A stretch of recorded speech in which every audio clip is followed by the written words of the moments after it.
So after coming back from World War II, you you started to drift more into character roles. Yeah, but I found I was no longer a teenager. I wasn't a handsome young leading man. They didn't know what to do with me, and agents didn't either. They weren't knocking on my door. And the name, I guess there's no way to turn the phone off. I don't know. It's fine. she picks it up. Anyway, the name sort of got alive a little bit in the town anyway, in a picture where the title was very popular called Kilroy Was Here at that time, about a cartoon during the World War II. And this character's name was Kilroy and so forth. So Jackie Cooper and Kilroy, the name was alive for a little while. But I saw nothing exciting was going to happen. I wasn't going to be taken as what I saw coming like a young John Garfield and people like that. This wasn't going to happen to me. And there was a publicity thing being put on in Chicago for a columnist there who was about to retire, and they invited a bunch of people from Hollywood to be at this benefit and so on, and then speak and so forth.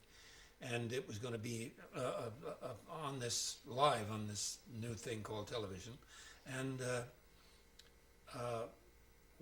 a person I ran into there, they put us up in the same hotel and in between things to do for 2 or 3 days. He and I had a couple lunches together. We were talking one morning because he liked breakfast the same as I did and then liked to walk right afterwards, and so did I. And this young John Garfield was telling me when he heard my story, and he said, well, of course not. He said, you're a has-been out there. And he said, they don't know what to do with you, and they never will. You'll wind up, what are you going to do? You're going to be a prop man? You're going to be a librarian? What are you going to do? And I said, what should I do? He says, you ought to go to New York. And he explained to me what happened to him being in New York and that kind of raising and actor studio and so on and so forth. So I never went home. I phoned my first wife and I said, I'll call you, but I'm going to New York. I'm going to try a few things for a few weeks and see. They got me busy in television. One, I was very lucky because most actors from Hollywood, if television was looking for a name to be on Robert Montgomery Presents or the Philco Playhouse, they didn't want to do it because it was live. It was all one take. I remember back in late 30s and early 40s, an actor on a live radio show, radio now, mind you, and he can read it, was so nervous they usually had a music stand there with some man holding the script and turning the pages for the actor because it was all being done in one take. Well, here it was being photographed and all being done in one take for a whole hour. No way. They couldn't do it. So if they wanted a real good-looking guy in the role that Robert Montgomery Presents, if they wanted a real good-looking guy, like for Robert Montgomery Presents, there was a young kid in town then, a couple of years younger than me, by the name of Paul Newman, and they'd hire him. If they wanted somewhat of a name instead, roughly the same age, they'd hire me. and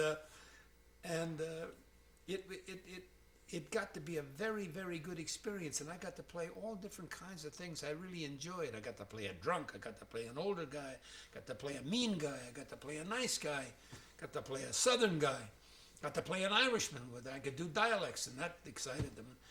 And then I got fascinated with the director's work and got friendly with a number of the directors and started into directing soap operas and some live shows.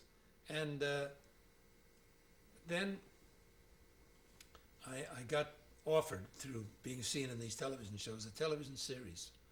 And at that time, you couldn't turn it down. Those days they came up with minimum 26 weeks and so on and so forth. And we did 39 the first year. Show with a little dog called The People's Choice.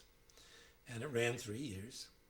And less than a year later, a friend of mine, when that went off the air, a friend of mine and I got together and put together this show about a Navy doctor.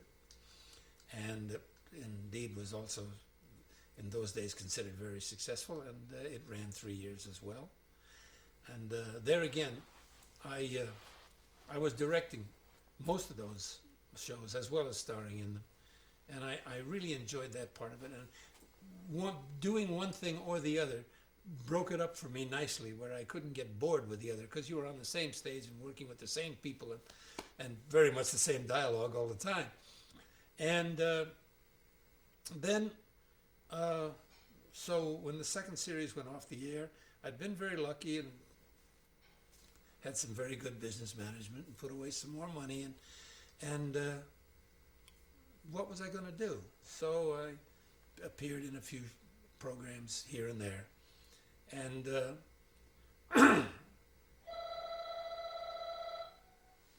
a guy I knew when I was making Hennessy, who managed one of the actors that was in it one time,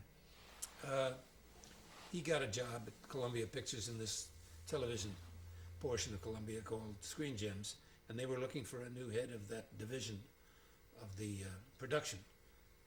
And he talked them into hiring me. Columbia was then, Columbia Television as they call it now, was Screen Gems, which Screen Gems was not just the making of the shows. There were 6 divisions: music and distribution. Hold on one second.